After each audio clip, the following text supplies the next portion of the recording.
Well, hey guys, welcome to today's video. We've been out for a couple of weeks. The season has changed, it's gotten cold, and tonight we're gonna be near freezing for the first time this year. So what I'm doing this afternoon is getting my sprinkler lines drained out. And what I'm gonna do for the next several weeks heading into the winter is do a series of nursery tutorials, some how-to things, very specific, very hands-on how-to things to do in a nursery in no particular order. And we're gonna start today by draining our sprinkler lines because you gotta know how to take care of this. You're gonna have problems all winter long, and even more so the following spring when you start using your irrigation again. So let's get busy draining some lines today. Now, multiple times I've shown y'all my back sprinkler grow out area out here where we irrigate a lot of plants out here. And this time of year, there's a lot of bare space. There's a lot of cleanup that needs to be done. But one thing we got to take care of is we got to get all this above ground PVC out here drained. We can't have any water in them at all. All of the risers that go up, all the main lines the branch lines that are on the ground, and the main line that goes all the way out. My main line is a 1.5 inch PVC. My branch lines are 1 inch PVC, and my risers are 3/4 inch or 1/2 PVC. Usually that just depends on what I have available because it works either way.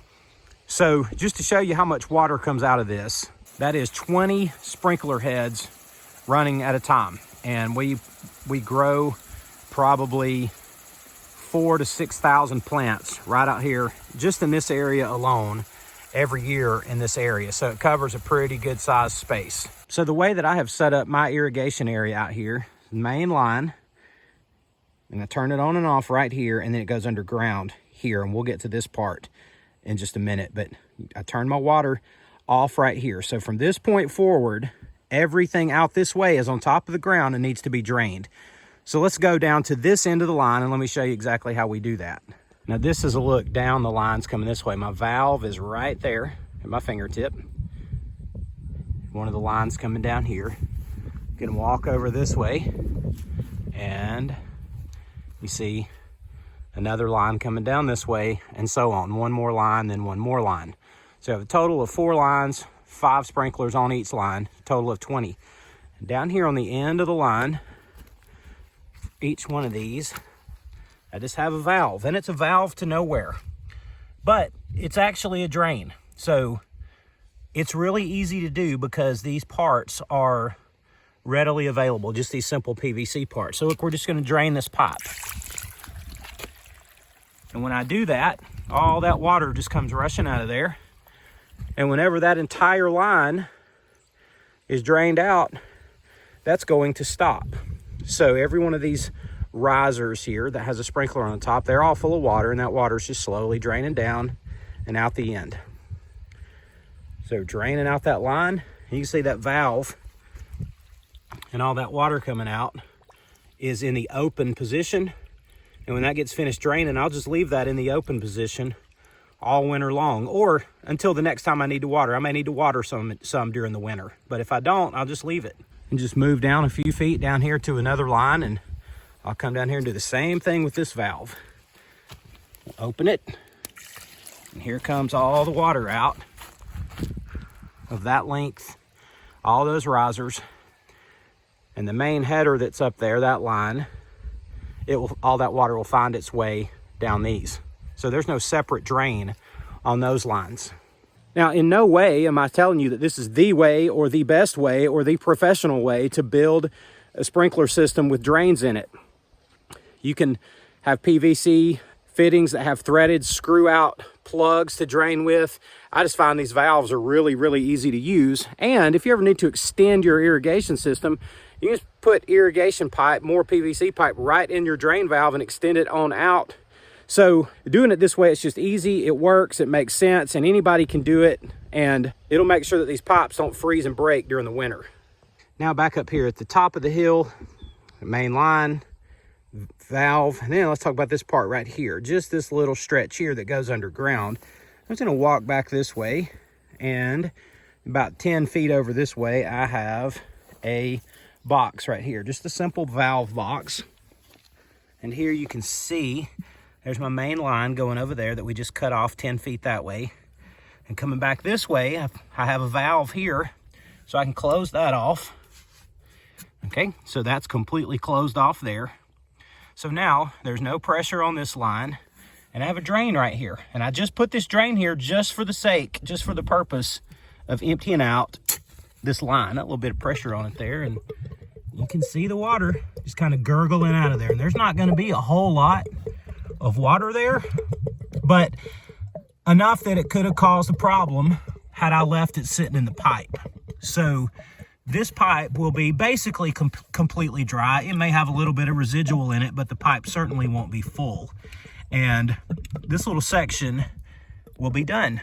Now I'm walking back up here to another section of my nursery that I've got to drain, and I'm not going to show you that because it's mostly just more of the same thing. But that being said, there's a couple of things worth pointing out here that are going to be different depending on your location, depending on your setup. Number one is my sprinkler lines, any of my water lines. They are not deep in the ground here at all, but that's because of my climate. Some of you guys have to bury your water lines very deep, and I don't. So what I'm showing you for draining your water out may or may not work exactly the same, just depending on where you live and how you have to set things up. And I understand that, but some adaptation of this is basically just how it works. You got to have a hole somewhere for your water to drain out of it, be it a valve or a plug or whatever it is. There's got to be a way to let your water out of the line so your lines are empty. Another thing is, everybody may not do irrigation with water lines on top of the ground. Now, I don't run my length of water line on top of the ground. I mean, they're only on top of the ground out in my immediate irrigation areas. And the reason for that is because I don't want that pipe in my way all the time. PVC pipe does not break down rapidly in the sun. That's a myth. A lot of people think if you leave PVC out in the sun, it's going to get brittle in a year or two, and that's just not the case. So you don't really have to worry about that. But if you just got it laying out all over the place, you're going to run over it, your lawnmower's going to hit it, it's going to get stepped on, and it's just not generally a great practice to have PVC laying on top of the ground everywhere. But I only have it on top of the ground in my immediate sprinkler areas, and that seems to work good for me. Before we get up here to this other area, I'm going to show you something else. This is just one of my other irrigation areas up here, and I'm right in the corner here. And there's an irrigation line going right down that way with sprinkler head there, there, and there. It comes down here. This is the corner where it attaches to the main line. I've done this differently on this line. This particular valve that I'm pointing at here, I did not realize this, but in my first winter that we were here at our new place, which was 2 winters ago now, that we're going into our 3rd winter now, I didn't realize that right in this corner here, up to about maybe out here, this is a low spot. And all of this pipe through here broke, and going right down through there, maybe 15 feet or so this way, that pipe just shattered. I mean, you can see couplings right there where I had to redo them and rework this whole thing. So if you've got a low spot anywhere, just pay attention to that, because if I put a plug way down there somewhere, it'll drain everything down there, but there's a low spot here. So this is just an extra one that I had to put in. But whatever you have to do to put these in, you absolutely have to do it to get all the water out, or these pipes will just shatter. And it doesn't have to get down to 25, 28 degrees or something, and these things will just explode like shards of glass. So anyway, just something to pay attention to when you're putting your irrigation, your drain plugs in, is to make sure that you're making sure you hit the low spots. And this is just another valve box here, same setup. Here's my main, and it's cut off. That's just going to a different place, but it's cut off too. And here's my drain. So I'm going to open this, and let's see, which way do you turn it?